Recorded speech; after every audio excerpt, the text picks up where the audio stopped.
Oggi siamo a Nuoro, all'Istituto Tecnico d'Arte, dove incontreremo i ragazzi che ci presenteranno il loro lavoro per l'edizione di quest'anno di Monumenti Aperti. Abbiamo accettato di buon grado l'invito dell'amministrazione comunale a partecipare a questa edizione di Monumenti Aperti. Come liceo artistico siamo sempre stati disponibili e aperti a qualsiasi manifestazione artistica che coinvolgesse la scuola e i nostri alunni.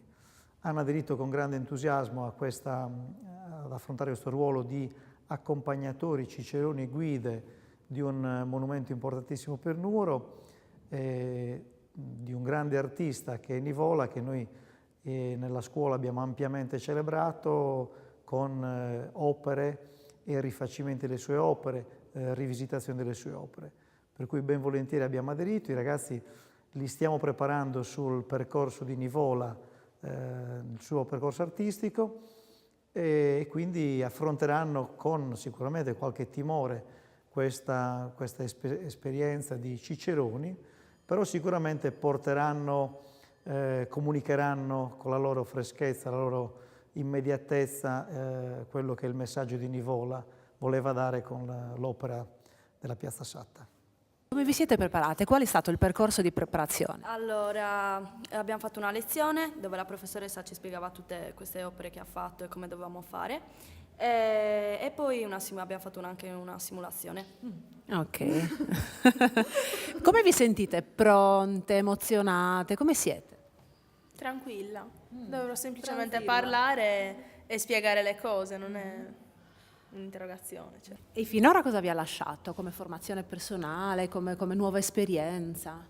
Magari un inizio per poter continuare una carriera dal punto di vista artistico e quindi come guida imparare insomma di più sul proprio territorio e sulle proprie origini. Abbiamo magari scoperto cose che non sapevamo, quindi che possiamo anche spiegare agli altri come ce le hanno spiegate a noi. Pensate sia importante per chi abita a Nuoro sapere le cose che sapete voi ora? Certo. Sì, perché in questo punto di vista io per prima sono un po' ignorante, perché magari non so, capito, molte cose che nasconde questa città e tutto, quindi poi scoprirle è anche bello e anche farle sapere agli altri. È un modo per far rivalutare la nostra città, il posto, appunto, far vedere che anche noi sappiamo prenderci cura del nostro futuro. E ora sentiamo il lavoro dell'Istituto d'Arte di Nuoro sulla Piazza Satta dell'artista oranese Costantino Nivola. Nel 1965 l'amministrazione comunale di Nuoro volle riqualificare la piazza Plebiscito situata nel centro storico. Vi si affacciavano case pericolanti, in parte demolite, e quella che era stata l'abitazione dell'illustre poeta nuorese Sebastiano Satta. Dei lavori fu incaricato Costantino Nivola. L'artista oranese rispose sollecitamente dagli Stati Uniti alla lettera dell'onorevole Pietro Mastino. Accetto volentieri questo incarico, che mi offrirebbe l'occasione di realizzare un mio lavoro in Sardegna.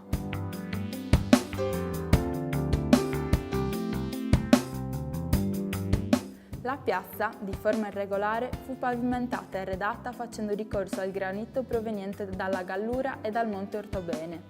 Sedili squadrati, distanziati fra loro, sembrano affiorare naturalmente dalla superficie. Grandi massi informi poggiano sulla terra come menhir, accogliendo nelle cavità naturali piccole sculture di bronzo. La dimensione intima dell'uomo è evocata dal formato ridotto dei bronzi all'interno dei grandi massi che fungono da piedistalli, a formare panchine per i visitatori. Così il pavimento diventa il piedistallo di tutti coloro che entrano in piazza. Allo stesso tempo, siamo in una posizione che ci permette di contemplare la memoria e l'importanza di Sebastiano Satta.